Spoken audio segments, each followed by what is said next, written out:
Hello everyone. इस video में हम लोग देखेंगे कि लास्ट वीडियो में हम लोगों ने डिस्कस किया था computer science, artificial intelligence, machine learning और डेटा साइंस की जो ब्रांच थी उसको हम लोगों ने डिस्कस किया था बहुत बेसिक लेवल पे कि उन ब्रांच में क्या होगा, किस तरीके से आप ब्रांच सिलेक्शन कर सकते हैं। इस वीडियो में हम लोग ये समझने की कोशिश करेंगे कि कौन सी ब्रांच टफ है, कौन सी ब्रांच ईजी है। टफ इजी से मतलब मेरा ये है कि इससे आप ना एक अंडरस्टैंडिंग डेवलप कर पाओगे कि आप को कौन सी ब्रांच लेनी चाहिए, है ना। और ये भी हम लोग डिस्कस करेंगे कि डाउन द 10 ईयर्स क्या मार्केट है इन ब्रांच का। जैसे बहुत सारे लोग कह रहे हैं कि अभी आर्टिफिशियल इंटेलिजेंस, डेटा साइंस और कंप्यूटर साइंस का डिक्लाइन फेस आ जाएगा, तो उसको भी हम लोग इसमें डिस्कस करेंगे। ठीक है, तो ये लीजिए, पहले हम लोग डिस्कस कर लेते हैं ये कि जैसे बेसिकली कंप्यूटर साइंस में अगर आप देखोगे तो बेसिकली आपका जो बेसिक नेचर ऑफ वर्क है वो है build software, applications, website and computer system to provide solutions. ये उसमें हमारा बेसिक रहने वाला है।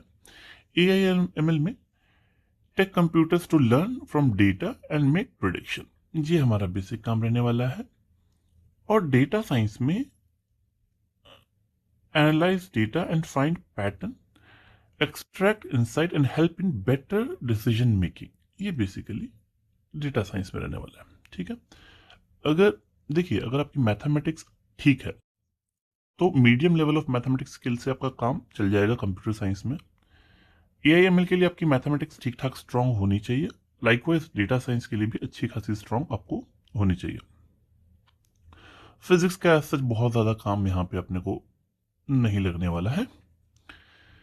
अब टाइप ऑफ थिंकिंग मतलब अलग अलग लोगों का सोचने का तरीका अलग अलग हो सकता है। तो देखो जैसे कंप्यूटर साइंस के लिए आपको लॉजिकल थिंकिंग, प्रॉब्लम सॉल्विंग और कोडिंग माइंडसेट चाहिए। अगर आपकी कोडिंग काफ़ी अच्छी है तो एक ऑप्शन आप ये देख सकते हो। एआईएमएल के लिए मैथमेटिक्स तो स्ट्रांग होनी ही चाहिए। पैटर्न रिकग्निशन आपका एक स्किल आपके अंदर होना चाहिए। डेटा साइंस की बात करें तो analytical thinking, statistical mindset and business understanding थोड़ी सी आपको होनी चाहिए। इसमें मेन सब्जेक्ट जो आपके होंगे वो होगा डेटा स्ट्रक्चर, डीबीएमएस, नेटवर्किंग और प्रोग्रामिंग। इसमें जैसा कि मैंने पहले ही बताया था, मैथ्स आपकी स्ट्रांग होनी चाहिए।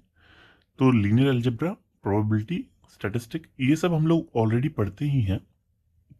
जब आप जेई के लिए प्रिपेयर कर रहे हो तो ये सब आपने पढ़ा ही होगा।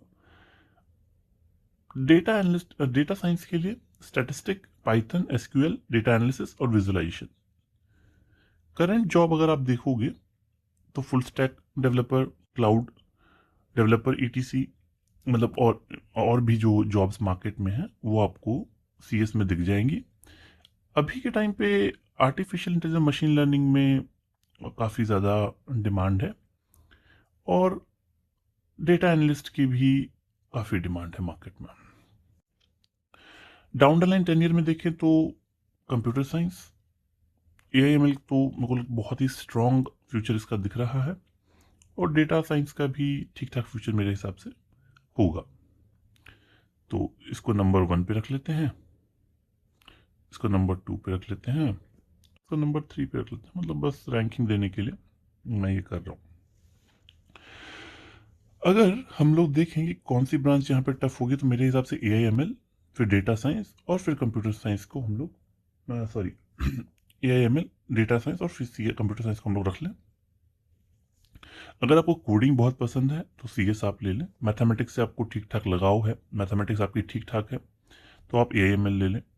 डेटा एनालिसिस और solving problems in the real world, basically data analyst का मोटा मोटा बेसिकली अगर आप देखोगे तो बिजनेस के स्टैट्स को आपको इन फ्यूचर बड़ी कंपनीज में अपॉर्चुनिटी अगर मिलती है तो वहाँ पे उनके डेटा को एनालाइज करना, नाम से ही पता चल रहा है, वो आपको वहाँ पे करना पड़ेगा। अगर इसमें आपका इंटरेस्ट है तो वो भी एक आप सोच सकते हो।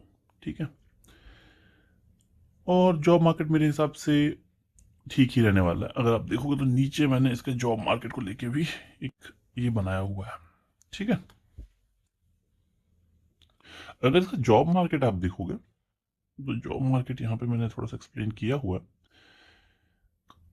कंप्यूटर साइंस के अगर आप देखोगे तो आज के टाइम पे लगभग हम लोग डिजिटली सारी चीज़ों में धीरे धीरे शिफ्ट करने की कोशिश कर रहे हैं या हो भी रहे हैं। पहले कंपनीज प्रोडक्ट बनाती थी, आजकल कंपनीज प्रोडक्ट बनाती है, सॉफ्टवेयर बनाती है, दुनिया भर का सिस्टम बनाती है। बैंकिंग में यूज़ है, स्मार्ट कार्स में, हॉस्पिटल्स में, ई कॉमर्स, गेमिंग। सॉफ्टवेयर तो ऐसा है नहीं कि आने वाले टाइम पे बंद हो जाएंगे। क्लाउड कंप्यूटिंग बढ़ रही है, ऑटोमेशन बढ़ रहा है। बिजनेस में लगभग हर बिजनेस का आज के टाइम में एक सॉफ्टवेयर है, उसी कंपनी का एक सॉफ्टवेयर है जो सब लोग यूज़ कर रहे हैं। तो मेरे हिसाब से कंप्यूटर साइंस हो गया। आर्टिफिशियल इंटेलिजेंस का अगर आप देखोगे तो health care, finance, customer support अगर आप देखोगे आज की डेट में, रोबोटिक्स, इवन एजुकेशन में भी मैन्युफैक्चरिंग यूनिट्स में ये यूज़ हो रहा है। Face recognition, video recommendation, chat box, autonomous vehicle अगर आप यूएई में देखेंगे तो ऑटोनोमस व्हीकल का भी बहुत धीरे धीरे ट्रेंड चल रहा है। Why demand stays strong? Company want high productivity, AI reduce repetitive human work, and AI create new product and services.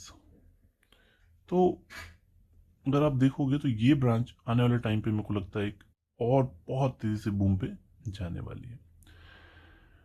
Data science का अगर आप देखोगे तो every second massive data generate हो रहा है, from sales to finance to sensor to मतलब कोई भी चीज़ जो हो रही है, कोई भी वॉर चल रही है, वहाँ पे क्या हो रहा है, उसका इम्पैक्ट क्या हो रहा है। तो मतलब आज की डेट में अगर आप देखोगे तो डेटा जितना हमें मिल रहा है, शायद मेरे हिसाब से किसी भी एज में शायद ही किसी को मिला होगा। द रीज़न इज कि आपका इन्फॉर्मेशन का ना इतने सारे सोर्स है, उस डेटा को फिल्टर आउट करना, उस डेटा से रिजल्ट्स निकालना, ये आने वाले टाइम पे मेरे को लगता है ये भी एक लंबे समय तक एक चलने वाली ब्रांच है। तो रियल लाइफ एग्जांपल अगर आप देखोगे तो इसको ऐसे समझ सकते हैं कि कस्टमर क्या देख रहा है, कस्टमर कौन सा प्रोडक्ट हमें लॉन्च करना चाहिए, कितना इन्वेस्टमेंट करना चाहिए, और कॉस्ट कैसे रिड्यूस करनी चाहिए, पास्ट के क्या ट्रेंड्स हैं, वो सारी चीज़ें आप एक डेटा एनालिस्ट के थ्रू समझने की कोशिश कर सकते हैं। ठीक है, तो ये मोटा मोटा बेसिकली इसका काम हम यहाँ पे समझने की कोशिश करेंगे। अगर आप एक सिंपल इमेज से समझने की कोशिश करें तो एक आपने घर बनाया, उसका ऐप बनाया, प्लेटफॉर्म बनाया, सेट तैयार किया, मतलब सीएस एक बेसिकली एक घर टाइप का हो गया। उस घर के अंदर जितने भी आपके स्मार्ट डिवाइसेस हैं, आजकल स्मार्ट डोर, स्मार्ट विंडोज और स्मार्ट मतलब स्मार्ट होम्स का ट्रेंड आ गया है।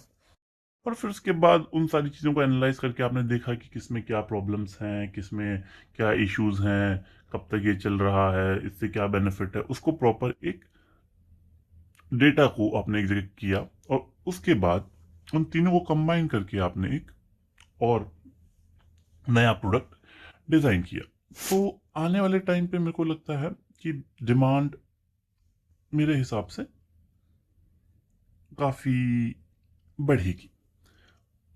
देखिए इसमें प्रॉब्लम क्या है कि बेसिक जो कोडिंग वाले जो बच्चे हैं वो मेरे हिसाब से पीछे रह जाएंगे, और आपको थोड़े से रियल लाइफ प्रॉब्लम्स जो तब आप थर्ड ईयर में पहुंचेंगे तो वो प्रोजेक्ट्स आपको करने पड़ेंगे, तो उसके हिसाब से आपके प्लेसमेंट होने की पॉसिबिलिटी ज़्यादा होगी। ठीक है, तो ये जो रियल लाइफ प्रॉब्लम्स आप सॉल्व करेंगे उसके बिहाफ पे इंटर्नशिप मिलने की पॉसिबिलिटी ज़्यादा है। और कोडिंग देखिए आपको आनी ही चाहिए, कोडिंग का बेसिक नॉलेज से आपका काम नहीं चलने वाला है, ये आप मान के चलिए। तो मेरे को लगता है तीनों ब्रांच में ही आने वाले टाइम पे ग्रोथ है, और आप देख सकते हैं आईटी सॉफ्टवेयर्स में, इवन एजुकेशन में, मैन्युफैक्चरिंग में, फिनेंस में, हेल्थ केयर में, टेलीकॉम सेक्टर में, मीडिया एंटरटेनमेंट में, ऑटोमोबाइल में, स्टार्टअप्स में, ई कॉमर्स में, हर जगह लगभग ये जो ब्रांच है इनका यूज़ आपको देखने को मिलेगा। सो मेरे हिसाब से चीज़ें इन तीनों ब्रांच के आसपास ही बहुत हद तक रिवॉल्व करेंगी। आने वाले वीडियोस में हम लोग और भी ब्रांच को डिस्कस करेंगे। ज़रूरी नहीं है आपका इंटरेस्ट इन तीन ब्रांच में हो और तभी कुछ बदलने वाला है, ऐसा नहीं है। आपका इंटरेस्ट जिस भी ब्रांच में है आने वाले वीडियोस में हम लोग वो भी डिस्कस करने वाले हैं। अगर आपने चैनल सब्सक्राइब नहीं किया है तो आप चैनल सब्सक्राइब कर सकते हैं, शेयर कर सकते हैं। Thank you, bye bye.